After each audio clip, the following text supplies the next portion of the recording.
Keep going wrong. Hello, BookTube, it's Louise, the Big Head Bookworm. Lovely to see you. Hope you're well. Hope you're having a good day, wherever it is you are and whatever it is you're doing. I hope you're having a lovely day. Well, welcome to a gloriously sunny east of England. It's lovely. We have the clearest of the bluest skies out there. It's lovely. It's our third really gorgeous day that suggests there could be spring in our future. It's just glorious. Out of the gloom of the Brexit discussions, the Prime Minister was defeated in the Commons again last night. Yes, we had a romantic Valentine's Day watching the political shenanigans in Westminster. Don't say that we don't know how to live. Oh, yes. So, no, welcome to us. It's gorgeous here. Absolutely lovely. There's a little bit of warmth in the air. I hope I'm not making you feel upset where you are, because it is glorious here, and which therefore means it's a good laundry day. We've had a good few laundry days. Notice down there, they've very much gone for bedding. Good idea. It's got a little bit of wind in the air, which will air it, but I do think it's a drying day. I have to say, it's been a drying week. Those people, oh, she is pegging out as we speak. Well done. I've been admiring her laundry this week, and I have to say, I've pegged out myself, just dipping into my laundry vernacular there. Yes. Oh, it's her. Obviously, she does the later stint. He does the early morning pegging out. She does later. Yes. And I have been realising that we have a very similar laundry strategy, which is keeping things together, doing things in categories. So all socks together, all undergarments together, t-shirts, etc. What's this that she's pegging out? That looks like a sheet, madam.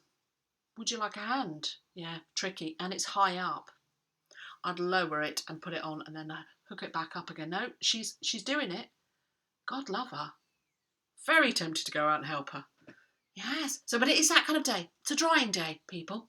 So, yes, hello. Welcome to Friday Reads. It's Friday Reads. I haven't read much this week.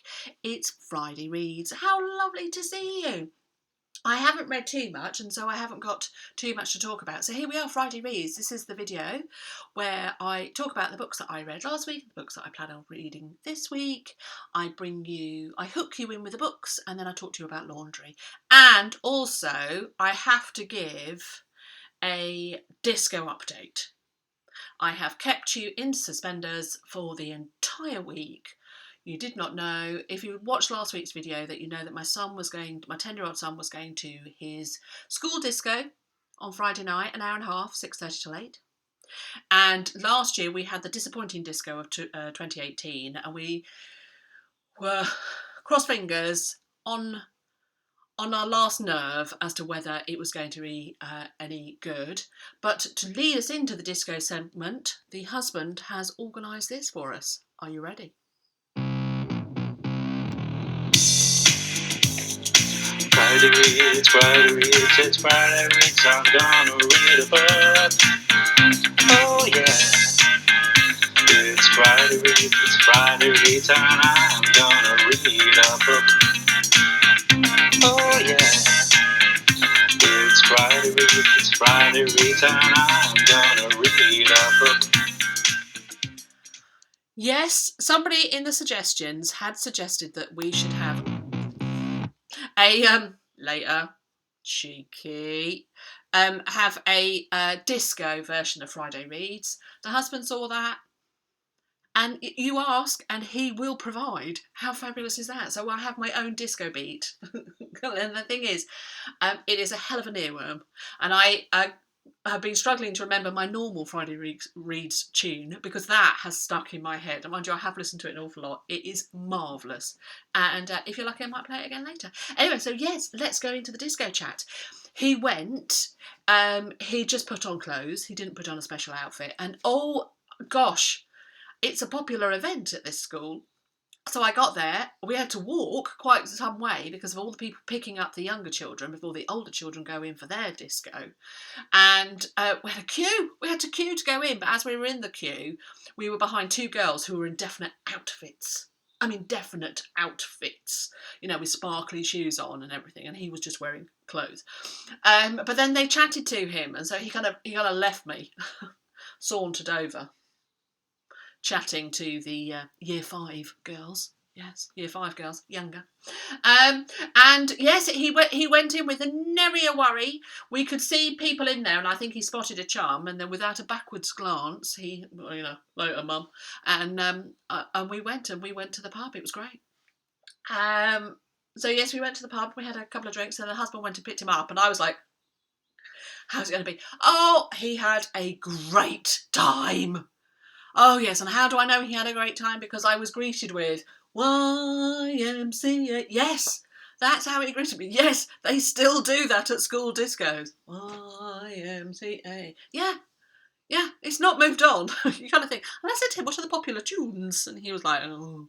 But he was all sweaty because he'd been dancing, well, running around like a loon, and he just had a great time. He'd had a great time. He'd eaten a lot of sweets. He'd had some water. He'd had a great time. So yes, it was a success. It was a success. We've been basking in the glow of disco success. The disco of 2019 is great, which is good because he's got a big party coming on later in the summer for them when they've finished all their exams, and they have a kind of leaving the school party, and he's got that coming up. So we're not going to be worried about that now.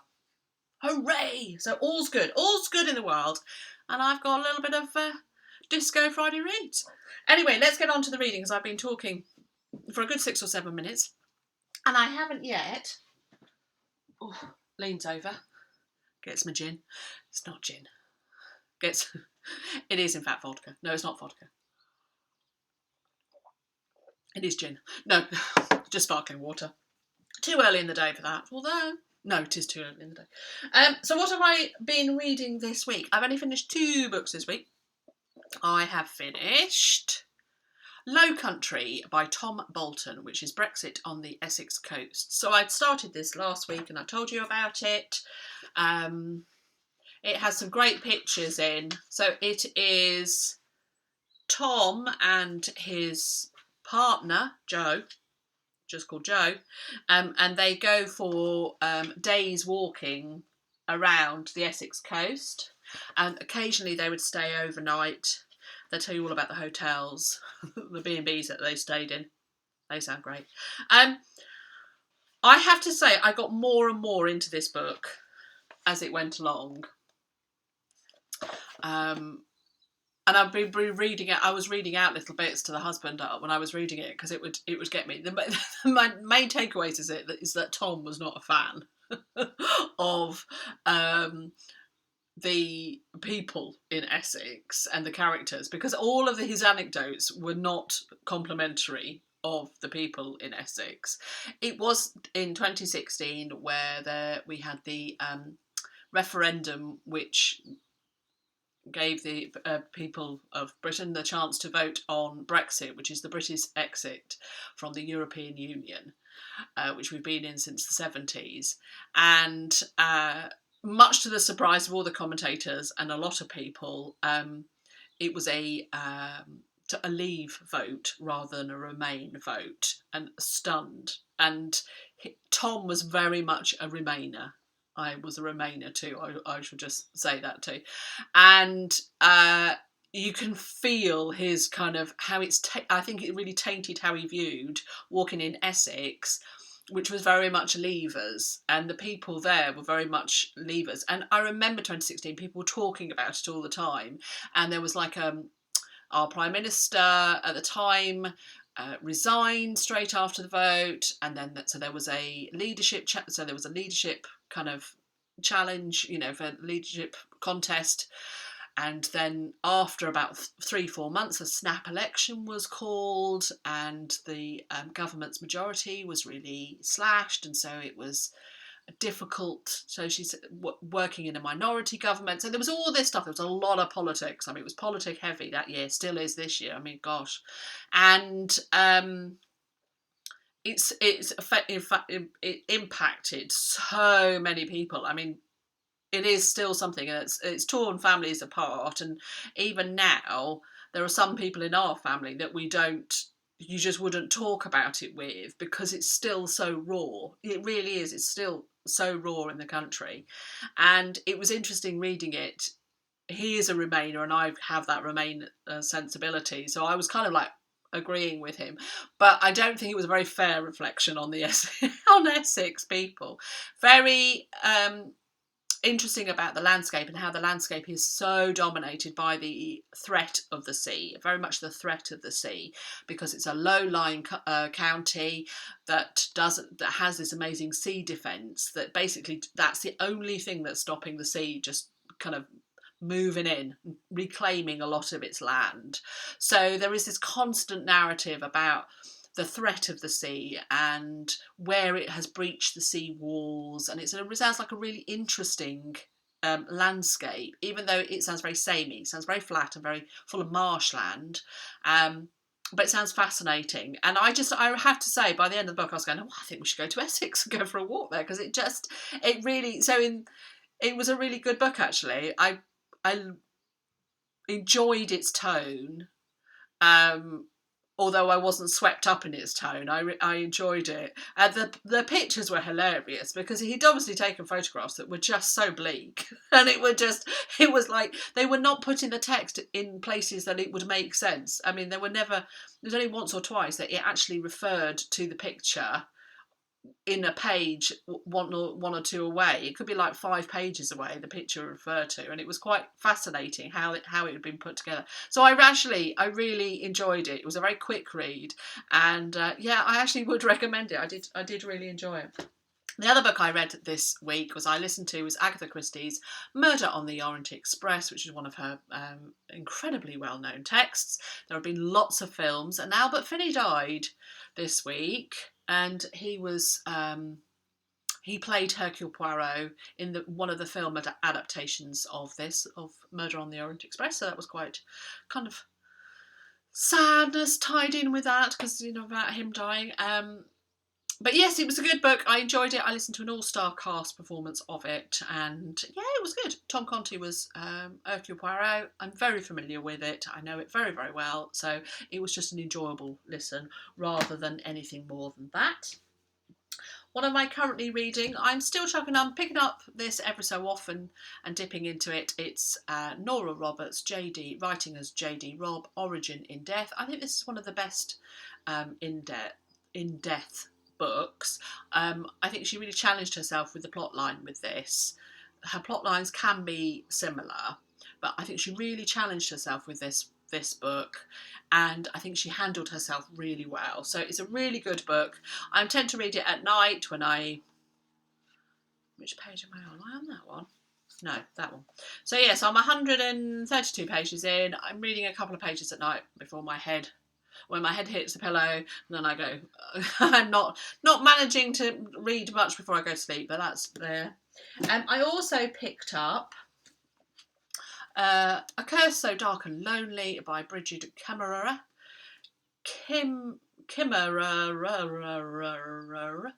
I don't think that's exactly how you pronounce it, but it's Bridget Kimmerer. And it's A Curse So Dark and Lonely with a very shiny spine. This is a modern retelling of Beauty and the Beast, nay, contemporary. They've given Beauty and the Beast a contemporary twist, is how I would put it. So there is the kind of magical place, and then there is very much Washington DC, and the two have collided in the form of Harper, who has gone from Washington DC in our world and has been sucked into the world where Beauty and the Beast is set, and the curse and the magicalness and all of this kind of stuff. So it's her and him, and it's all very good. It's very good. It's fine. It's fine. I'm kind of enjoying it. I'm enjoying the contemporary twist. And yes, it's fine. I'm only 52 pages. I literally just sat and read a bit of it and thought, yeah, no, that's fine. I should chug along with that. So I should imagine I shall finish this in the next couple of days, and I shall carry on with that. I really fancied reading this week, S.J. Paris, Prophecy, which is historical fiction, crime. It's set in autumn in 1583. The skies above England harbour dark omens. Queen Elizabeth's throne is in peril, and the Queen's spymaster, Francis Walsingham, calls on maverick agent Giordano Bruno. So it's set in Tudor England, and it is a kind of historical thriller, mystery thriller. Oh, yeah, historical mystery thriller. That's what section I would put it in. And I couldn't remember why I hadn't read it, because I do like my Tudor reads. And I was like, why haven't I read that? It's because it's the second in the series, and I do think I probably need to read the first in the series. So I had forgotten I needed to get the first in the series of this. So that was annoying, because I was like, I really fancied reading this, and I did and ah as to whether... Sorry, I keep getting all very thirsty. And ah whether to just go for it. And I thought, no, you should read the first. So I ordered the first in, which came this morning. S.J. Paris's Heresy. So this is the first in the series, and this is Oxford, 1583, so it's the same year. England is rife with plots to assassinate Queen Elizabeth and return the country to the Catholic faith. Defending the realm through his network of agents, the Queen's spymaster, Sir Francis Walsingham, works tirelessly, to hunt down all traitors. His latest recruit is Giordano Bruno, a radical thinker fleeing the Inquisition. So, it's all plots and historical mystery thriller. And I remember reading it's very good. So I got this morning, I ordered it from Greener Books, because I do use those, so they're second-hand books. And it said, used good. Look at that spine. I'm not sure I would say used good. It looks like well worn. I would just say used, I think. It didn't bother me. I like a used copy. But anyway, there she is. Sarah J. S.J. Is it Sarah J? No, Stephanie Merritt. It's a pseudonym. So yes, so anyway, I know the sixth one is out. So obviously it's a series that continues to keep on giving. So I have those two, which I shall dive into over the next week as well, because I'm really in the mood for that. So at the moment, I've got these two to finish, and then I've got those two. So that's probably what I'm anticipating reading. There we go. That's what I'm anticipating reading for the next week or so. I'm also listening as an audio Persuasion. I don't know why it makes me say it like that, but it does. Oh, Captain Wentworth. I love listening to Pride and Prejudice so much. I had to have a little bit of Persuasion, and it is glorious. And I am, let me just see how far through I am. I think I'm over half, actually. They're in Lime, if you've read it. Let me see if I can click it on without her. And it is narrated by Juliet Stevenson. And if you're interested in listening to a version of Persuasion by Jane Austen as an audiobook, the narrator is Juliet Stevenson, and I love her. I think she's my favourite narrator of classics, and I've got quite a lot of hers. So, I'm about halfway through. So they're in Lime. I'm on chapter 12. So I shall be listening to that because I'm hooked. I'm hooked to that. And so there we are. There we are, friends. That's it. Have we got anything exciting coming out? Well, I'm out tomorrow. I'm out all day tomorrow. Going to see my chums. I've got a whole day booked to see them, and I hope it's a lovely day like this, because I have a little drive to get there. But then it's going to be marvellous, so that'll be great. And yes, we've got, bits and bobs planned for next week, which is lovely. So yes, all good. All good, friends. So I hope you have a lovely week, and you too can bask in the joy of the disco of 2019 being a success. So this has been lovely, BookTube, and I look forward to doing it again. Bye.